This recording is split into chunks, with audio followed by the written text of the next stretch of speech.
Okay, so my next video that I'm really going over is food items for tarantulas. There are four main food items that I think are worth looking at. I only have two, but I'll talk about all four of them. As I'm sure most people that watch my videos know, I feed my tarantulas now on dubia roaches, which I keep in here. That is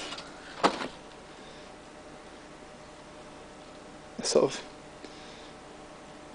subadult there, juvenile subadult. Let's see if I can find you an adult to show. In here, one second, I can get her out. That's an adult female. They vary in size, the females. They do get bigger than that.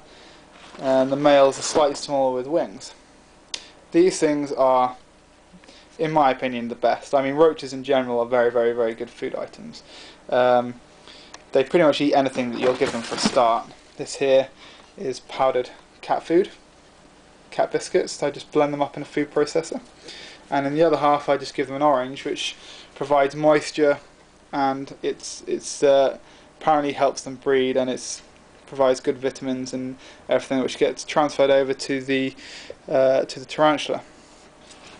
Now, the main bonus about dubia roaches is the fact that when you gut load them, the food stays within the gut. I think, I could be wrong, correct me if I'm wrong, but I think it's up to about 6 days, which compared to locusts and crickets is far superior.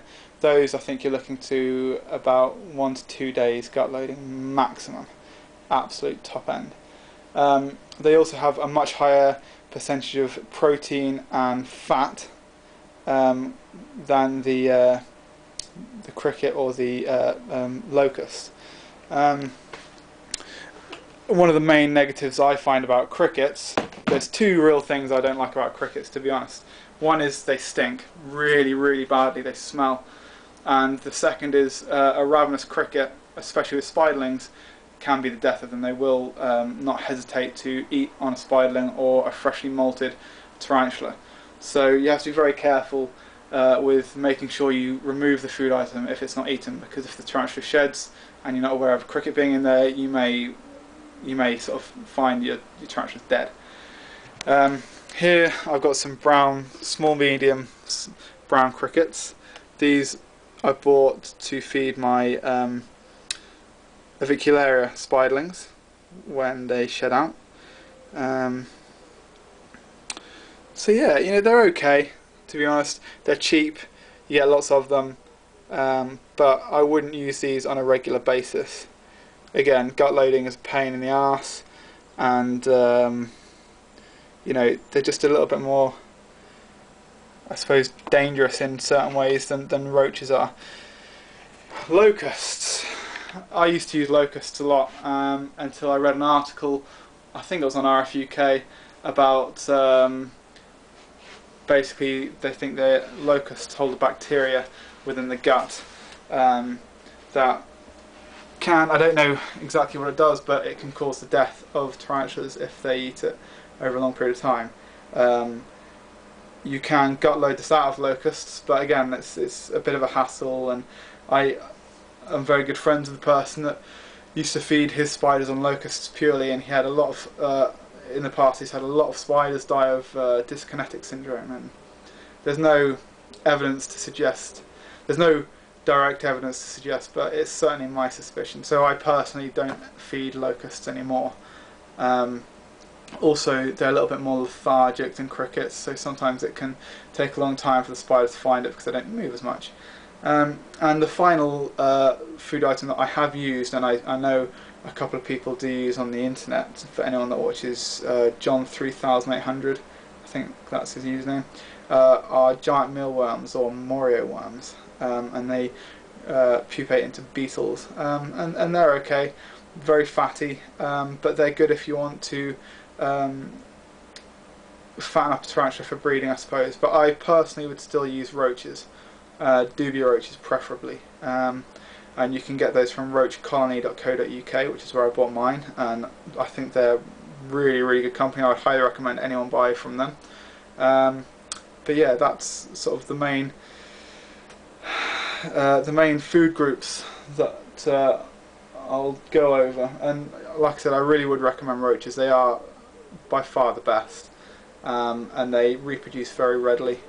And once you've got a colony going, if you've got more than 10 tarantulas, in the long run you'll save a lot of money, because most people don't use, like that pot of crickets, most people won't use all those crickets before they die unless you've got a lot of spiders, and that turns out to be quite expensive. One other thing that I forgot to mention in the housing video, which I could have said, is with the water bowl for tarantulas. I have seen a lot of pet shops who claim to be exotic shops and specialise in exotic animals. I've seen them use either water gel for tarantulas or put sponges in the water bowl. That's a big, big no-no. Water gel they can't do anything with. That's no good to them. They can't eat that. They don't chew food like we do. They lap it up like soup. So that it really is no good. And sponges are a big no-no, because they can harbour bacteria, and crickets can lay eggs in them quite happily. So you definitely don't want to use sponges or anything like that. Just put water in a bowl and they'll be fine. If you're a bit nervous about them drowning, which they probably won't do from my experience, but if you are a bit nervous, put a pebble or a stone in so that slightly pokes out the water, so it gives them a surface to be able to climb out of quite easily. But otherwise, just the water and they'll be fine. I think that's everything. I'm going to do one more video either today or tomorrow, going over a few things about pet shops, and that's mainly for beginners who are just getting into the hobby. Just a few things to be wary of with pet shops. Anyway, I hope you enjoyed the video, and I hope it's been useful. If anyone has any requests or anything like that, or anything they want to go over, or anything really, just let me know. I am thinking of selling a few of my tarantulas for anyone that is interested. I need to work out how I want to price them, but I'll quickly show you now which ones, if I've got time, which I do. Okay, I am thinking of selling my female OBT. She's in there, you can see through the plastic top. I am thinking of selling my Nandichromatus sling. You can see him there, her, yeah. My Beast Smithy. My OBT, my other OBT, which I've had since I was very small. That's one of Poxicators stock, so you know it's good. And also my Grammostola pulchra that featured in my last video, who is, well, I don't know if you can see, but just there. The reason I'm selling these tarantulas purely is because I want to generate some funds to make more tanks, and I want to concentrate on our boil tarantulas because I prefer our boils, and mainly concentrate on the breeding side. After success with the versicolor, I'm just quite keen on trying a few other things, to be honest.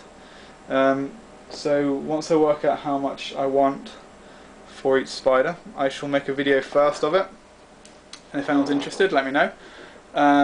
And after a week of being up on YouTube, I will then feature them on RFUK if they haven't sold. Alright, cheers guys.